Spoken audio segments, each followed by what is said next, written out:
आप सब मेरे मसीह भाई बहनों को एक बार फिर से जय मसीह की। परमेश्वर के अनुग्रह दया और कृपा से प्रभु ने हम सबको मिलने का मौका दिया, इसके लिए प्रभु का धन्यवाद करेंगे। और आज तारीख है 6/7/2025 और हम सुबह का वचन पढ़ेंगे। हम पढ़ेंगे प्रेरितों के काम उसका 14 अध्याय और उसके पढ़े और सुनने जाने पर प्रभु की आशीष हो।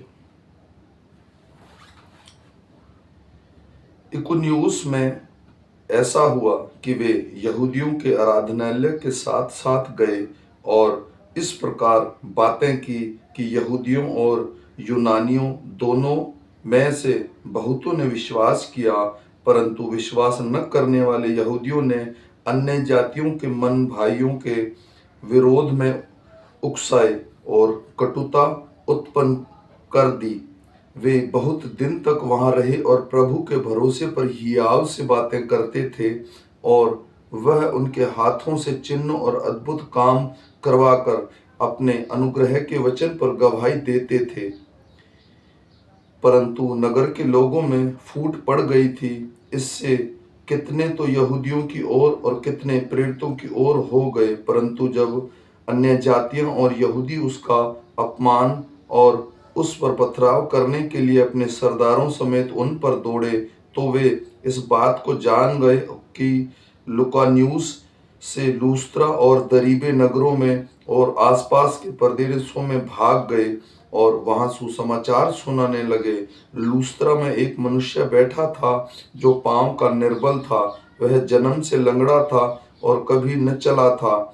वह पौलुस को बातें करते सुन रहा था। पौलुस ने उसकी ओर टकटकी लगाकर देखा कि उसे चंगा हो जाने का विश्वास है और ऊंचे शब्द से कहा, अपने पांव के बल सीधा खड़ा हो। तब वह उछलकर चलने फिरने लगा। लोगों ने पौलुस को यह काम देखकर लुकानियुस की भाषा में ऊंचे शब्द से कहा, देवता मनुष्यों के रूप में होकर हमारे पास उतर आए हैं।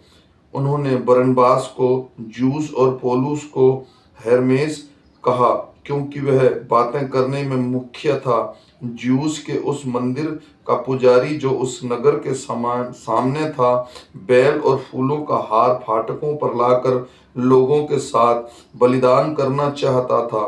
परंतु बरनबास और पौलुस प्रेरितों ने जब यह सुना तो अपने कपड़े फाड़े और भीड़ में लपके और पुकार कर कहने लगे, हे लोगों, तुम क्या करते हो? हम तो तुम्हारे समान दुख सुख भोगी मनुष्य हैं और तुम सुसमाचार सुनते हो कि तुम इन व्यर्थ वस्तुओं से अलग होकर जीवित परमेश्वर की ओर फिरो, जिसने स्वर्ग और पृथ्वी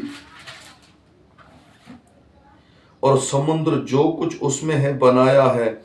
उसने बीते समयों में सब जातियों को अपने अपने मार्गों में चलने दिया, तो भी उसने अपने आप को बेगवाह न छोड़ा, किंतु वह भलाई करता रहा और आकाश से वर्षा और फलवंत ऋतु देखकर तुम्हारे मन को भोजन और आनंद से भरता रहा। यह कहकर भी उन्होंने लोगों की भीड़ कठिनाई से रोकी कि उनके लिए बलिदान ना करे। परंतु कुछ यहूदियों ने अंत किया और इकुनियुस में आकर लोगों को अपनी ओर कर लिया और पौलुस पर पथराव किया और मरा समझकर उसे नगर के बाहर घसीट ले गए।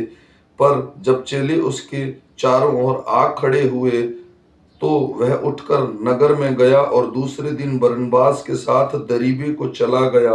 वे उस नगर के लोगों को सुसमाचार सुनाना और बहुत से चेले बनाकर लूस्त्रा और इकुनियुस और अन्ताकिया को लौट गए और चेलों के मन में स्थिर करते रहे और यह उपदेश देते थे कि विश्वास में बने रहो, और यह कहते थे कि हम बड़े क्लेश उठाकर परमेश्वर के राज्य में प्रवेश करना होगा।